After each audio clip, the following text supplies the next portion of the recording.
Vous avez osé le 86 bis et je vous en félicite. Allez, suivez-moi.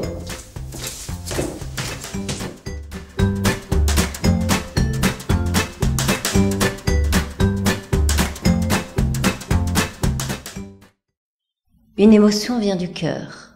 Elle nous permet de ressentir le monde. L'émotion n'est pas du tout mauvaise en soi.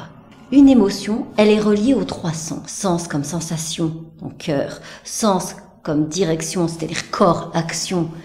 Et sens comme signification, c'est-à-dire tête. Et quand on est relié à ces trois sens, quand on est aligné, une émotion est bonne. Tout est bon à vivre. C'est ce qui permet l'équilibre et l'harmonie dans la vie. Le stress, c'est comme un trop-plein d'émotions, un surcroît d'émotions. On est comme bombardé et il peut y avoir un effet de sidération. On perd ses moyens. C'est quand l'émotion n'est pas reliée à un sens. Et souvent, c'est à une signification. C'est-à-dire, on fait des choses absurdes. D'ailleurs, on dit qu'ils n'ont pas de sens. On se met à rire alors que c'est pas le moment. On se met à pleurer sans raison. On n'a plus rien à dire. On fait des choses sans sens.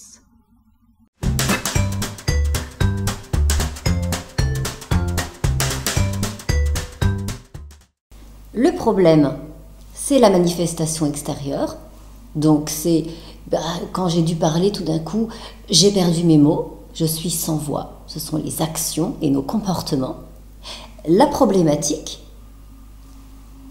c'est l'émotion derrière. C'est ce qui fait que j'étais sans voix. La problématique, c'est justement cette situation d'angoisse parce qu'on ne sait pas ce qui nous fait peur. On est sans voix. L'angoisse, derrière l'angoisse, c'est l'absence de représentation.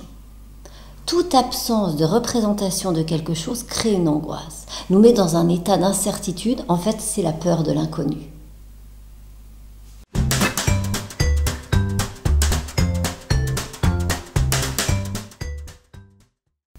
Vous pouvez, si vous êtes quelqu'un qui avait besoin d'être dans le problème, c'est-à-dire dans le résultat, dans le corps, dans l'action, utiliser le théâtre, par exemple. Au théâtre, l'acteur incarne un personnage. Ça veut dire qu'il donne corps à des émotions. Et il y a un paradoxe qui a été soulevé par Denis Diderot dans Paradoxe sur le comédien, qui dit que plus l'acteur fait ressentir, moins il ressent. L'acteur est vraiment dans cette relation à ses émotions. À la fois, ils doivent toucher et en même temps, il ne doit pas se laisser envahir, sinon il va perdre son texte, il va faire n'importe quoi. Donc la pratique théâtrale est un excellent outil pour apprendre à gérer ses émotions.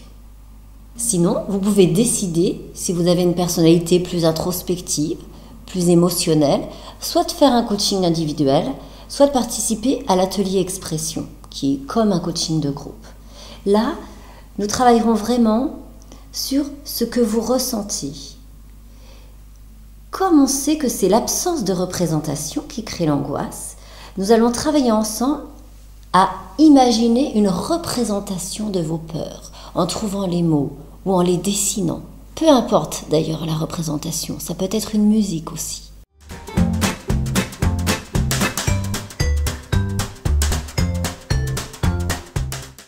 Alors on s'est rencontrés avec Nathalie dans le cadre d'un coaching.